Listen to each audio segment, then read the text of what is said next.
Sophia.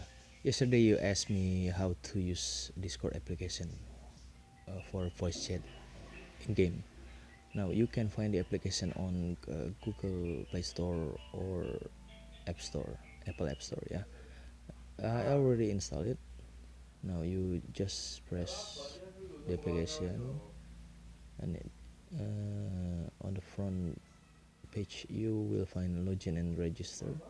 If you already have a Discord account, you press login, and you just fill in email and password. But if you haven't if this is your first time, you press register, and it will direct to you to fill username, email, and password. Create password, okay, and press register.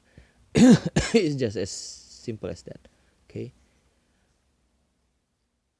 you're welcome to try, and I'll see you in game. Bye.